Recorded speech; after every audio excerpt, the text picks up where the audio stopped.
Friends, स्वागत है आपका रैपिड सक्सेस पॉइंट में। आज हम आपके लिए लेके आए शिक्षा शास्त्र से कुछ इंपॉर्टेंट क्वेश्चन जो कि यूजीसी के द्वारा पूछे गए हैं विगत परीक्षाओं में। और ये आपके सहायक आचार्य, प्रवक्ता और यूजीसी जो शिक्षा शास्त्र तैयारी कर रहे हैं छात्र, उनके लिए काफ़ी इंपॉर्टेंट है। तो चलिए मित्रों, पढ़ना शुरू करते हैं। और यदि आप हमारे चैनल में नए हैं तो इसे लाइक कर लीजिए, सब्सक्राइब कर दीजिए चैनल को और बेल आइकन प्रेस कर दीजिए, जिससे आपको जितने भी नए वीडियो होंगे उनकी नोटिफिकेशन सबसे पहले मिल जाएगी। और यदि आप हमारे टेलीग्राम चैनल से जुड़ना चाहें तो उसका लिंक है SSDYA, वहाँ पे आप सारी वीडियो प्राप्त कर सकते हैं। ठीक है मित्रों, चलो पढ़ना शुरू करते हैं। आज हम पहला क्वेश्चन है हमारा, एकल संचार में मीडिया के अनुक्रमिक तथा सहकालिक प्रयोग को कहते हैं। एकल संचार मतलब एक व्यक्ति से दूसरे व्यक्ति तक कोई संचार करना है, कम्युनिकेशन करना है, तो मीडिया के अनुक्रमिक अथवा सहकालिक प्रयोग को क्या कहा जाएगा?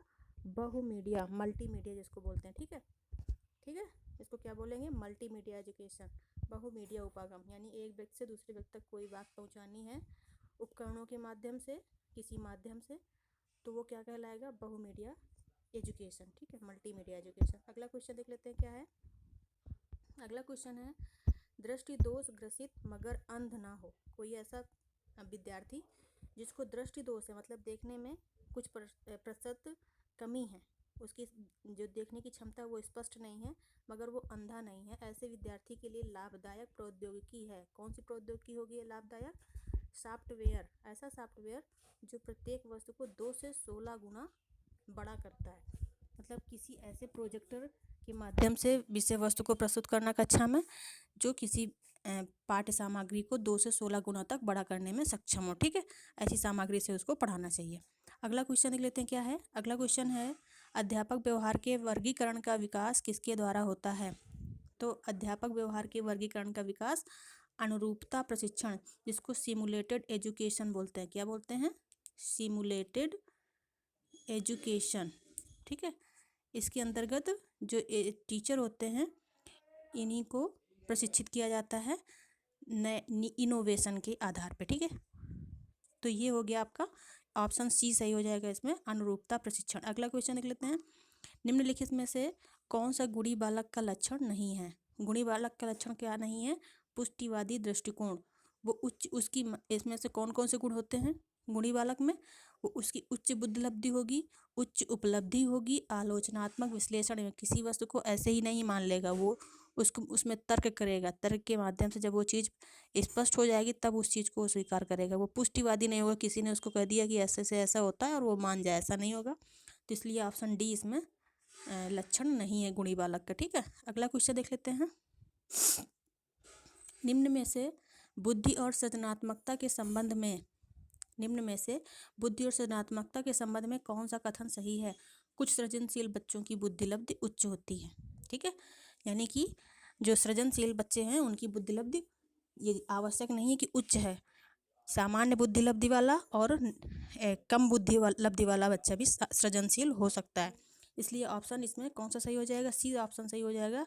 कुछ सृजनशील बच्चों की बुद्धिलब्धि उच्च होती है, यानी कुछ प्रतिभाशाली बच्चे भी सृजनशील होते हैं, कुछ सामान्य छात्र भी सृजनशील होते हैं और कुछ कम बुद्धिलब्धि वाले भी सृजनशील होते हैं। ठीक है, तो सृजनात्मकता और बुद्धि में कैसा संबंध है? कोई ऐसा नहीं कह सकता कि अगर बुद्धि अधिक हो तभी सृजनात्मकता अधिक होगी। ठीक है, अगला क्वेश्चन देख लेते हैं। अगला क्वेश्चन क्या है, निम्न में से कौन सा कथन किसी परीक्षण की वैधता से संबंधित है? तो वो है सामान्य कारकों का प्रसरण। कौन सा सही है इसमें से? सामान्य कारकों का प्रसरण, सी ऑप्शन सही है इसमें। ठीक है, जो सत्य प्राप्तांकों का प्रसरण होता है उसका संबंध किससे होता है? उसका संबंध विश्वसनीयता से होता है। ठीक है, सत्य प्राप्तांकों का प्रसरण का संबंध विश्वसनीयता से होता है, जबकि सामान्य कारकों का प्रसरण का संबंध किससे होता है? वैधता से होता है। ठीक है, अगला क्वेश्चन देख लेते हैं। अगला क्वेश्चन है, एक सामान्य शिक्षण उद्देश्य लिखते समय सबसे उपयुक्त कार्यवाही या क्रिया क्या होगी? एक सामान्य शिक्षण उद्देश्य जब लिखा जाता है तो उसमें ये नहीं लिखा जाता है कि ये इस वस्तु के बारे में कहता है, इसका नाम बताता है, ये पहचान करता है, ऐसी बातें उसमें नहीं की जाती। उसमें क्या किया जाता है कि प्रस्तुत विषय वस्तु इस चीज़ का विश्लेषण करता है। ठीक है, ऐसे बात की जाती है, तो इसलिए ऑप्शन डी सही हो जाएगा। ठीक, अगला क्वेश्चन देख लेते हैं क्या है। अगला क्वेश्चन है, अध्यापक शिक्षा के लिए IASE किस वर्ष प्रारंभ किए गए? IASE का संबंध हम आपको बता दें किससे है? इसका संबंध है सिमुलेटेड एजुकेशन जो अभी हम पढ़ के आए, अनुरूपता शिक्षा जो होती है उससे संबंधित है, ठीक। सिमुलेटेड एजुकेशन से संबंधित है IASE। तो ये कब प्रारंभ किए गए थे? 1992 में, ठीक है। अध्यापक प्रशिक्षण से जुड़ा जो अनुरूपता शिक्षण कार्यक्रम है ये 1992 में प्रारंभ किया गया, ठीक। अगला देख लेते क्वेश्चन क्या है, मार्गदर्शन क्या है। तो मार्गदर्शन क्या है? एक व्यक्ति की ऐसे व्यवस्थित ढंग से सहायता करना, किसी भी व्यक्ति की ऐसे सहायता करना कि वह अपनी समस्याओं को दूर कर सके, ठीक है। यानी कि मार्गदर्शन में उस व्यक्ति की समस्याओं का समाधान आपको नहीं करना होता, बल्कि उसको समाधान करने के योग्य बनाना होता है, ठीक है। उसकी ऐसे मदद करनी होती है कि वो अपनी समस्या को खुद स्वयं क्या कर सके, समाप्त कर सके, ठीक है। दूसरा पॉइंट क्या है, एक व्यक्ति को उसे स्वयं को उसकी आवश्यकताओं और उसके पर्यावरण को समझने में सहायता देना। तो पहला और दूसरा दोनों ऑप्शन इसमें सही है। मार्गदर्शन क्या है? किसी व्यक्ति की ऐसे व्यवस्थित ढंग से सहायता करना कि वो अपनी समस्याओं को दूर कर सके। दूसरा है एक व्यक्ति को उसे स्वयं को उसकी आवश्यकताओं और उसके पर्यावरण को समझने में सहायता करना, ठीक है। मतलब कि मार्गदर्शन का मतलब क्या है? किसी व्यक्ति की जो समस्या है उससे उसको परिचित कराना, उस समस्या का कारण क्या है वो पता करना, और उस समस्या का समाधान कैसे हो सकता है ये सारी चीज़ें उसको बताना। लेकिन स्वयं उसकी मदद नहीं करना है, आपको सिर्फ रास्ता बता देना है और वो उस समस्या का निदान स्वयं करेगा। मार्गदर्शन का मतलब होता है रास्ता दिखाना, ठीक है। अगला क्वेश्चन देख लेते हैं, व्यवहार के क्षेत्र में निम्न में लिखित में से कौन सा सबसे अधिक व्यापक है? व्यवहार के क्षेत्र में तो शिक्षा के सामाजिक आधार ये सबसे अधिक व्यापक है। शैक्षिक समाजशास्त्र का दायरा जो है वो छोटा है। सामाजिक संगठन के रूप में विद्यालय का दायरा भी छोटा हो जाएगा।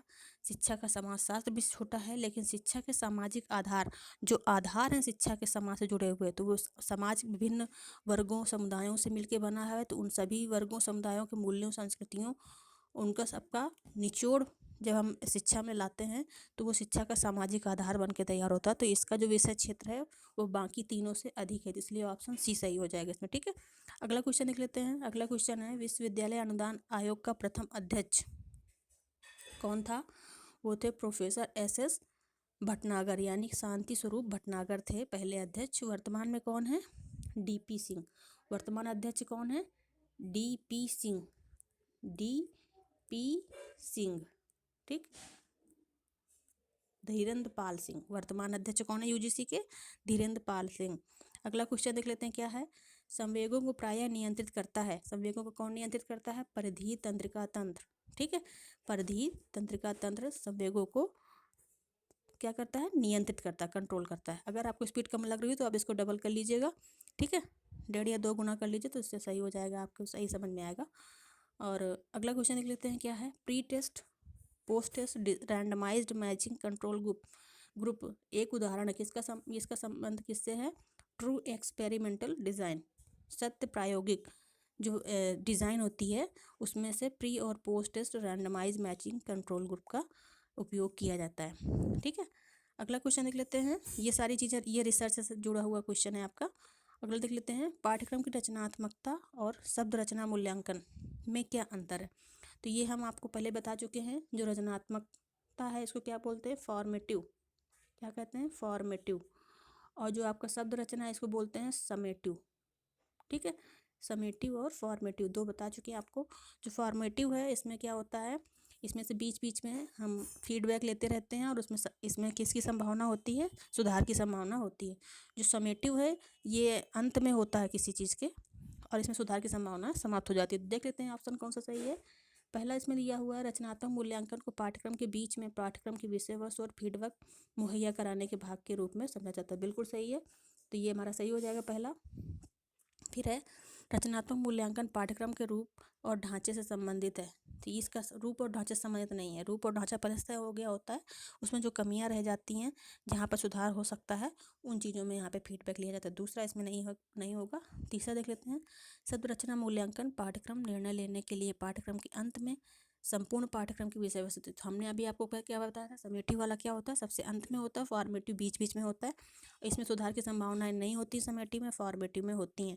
तो यहाँ पे क्या लिखा है? महत्वपूर्ण निर्णय लेने के लिए शब्द रचना के अंत में, तो ये भी सही हो जाएगा। फिर है, रचनात्मक मूल्यांकन और शब्द रचना मूल्यांकन एक दूसरे के पूरक है। तो बिल्कुल सही है, पहला तीसरा और चौथा, तो ऑप्शन डी सही हो जाएगा, ठीक है। अगला क्वेश्चन देख लेते हैं क्या है।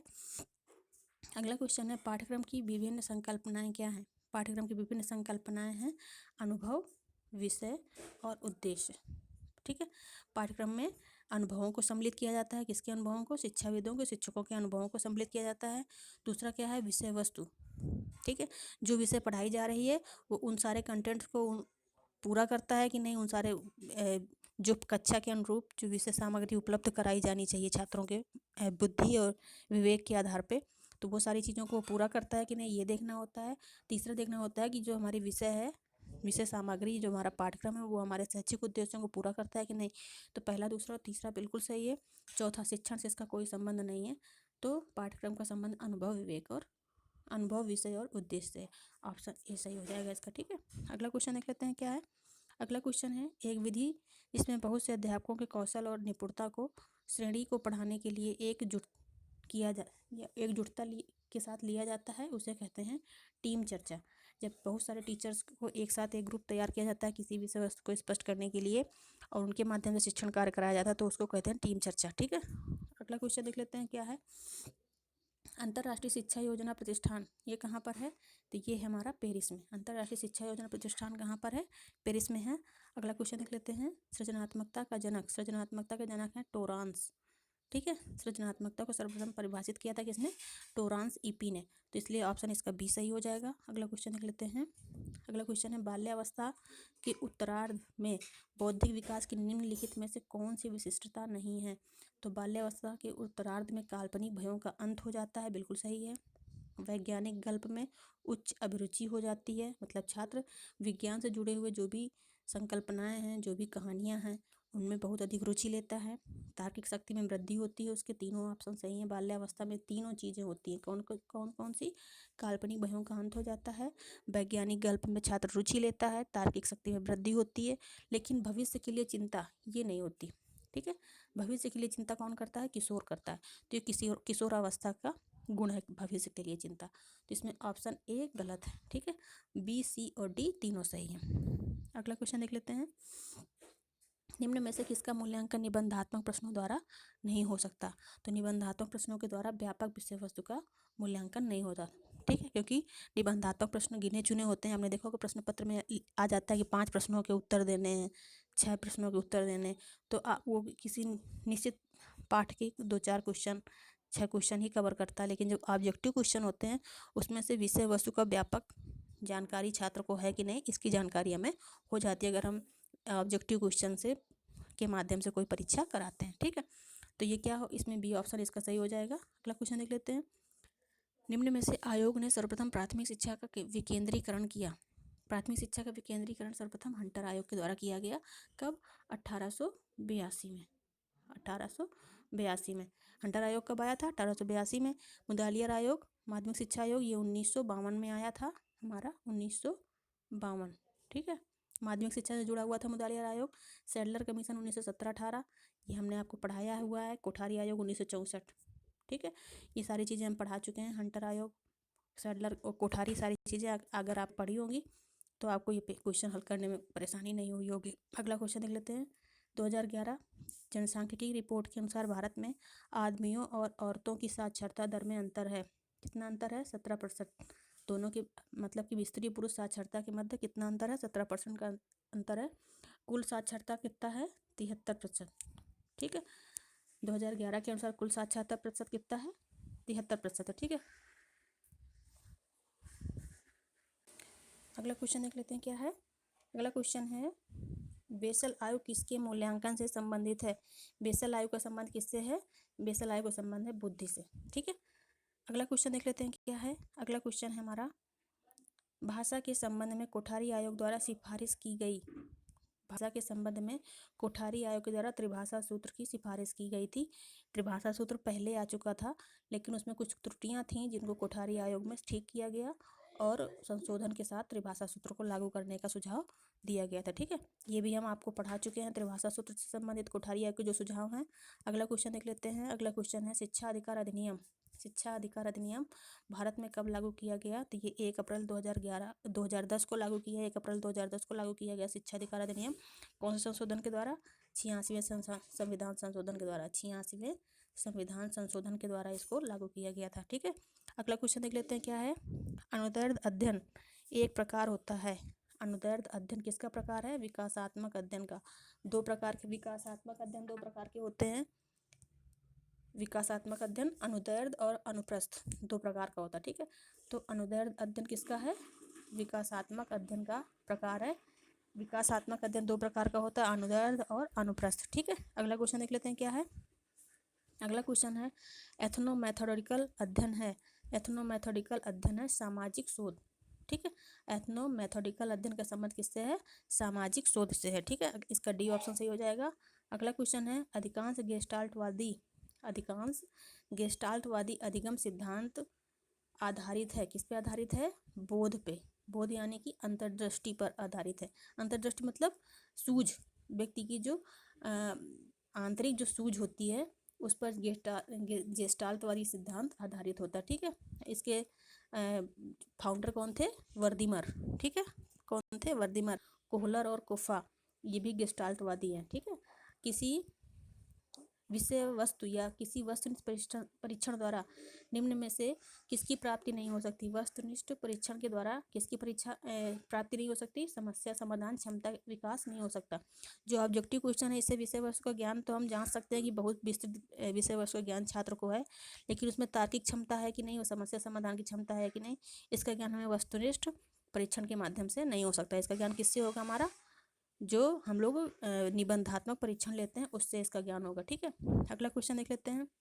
लेकिन निबंधात्मक प्रश्नों से विषय वस्तु का विस्तृत ज्ञान छात्र का है कि नहीं, ये जानकारी नहीं होती। दोनों में थोड़ी थोड़ी कुछ कमियां हैं तो कुछ अच्छाइयां भी हैं।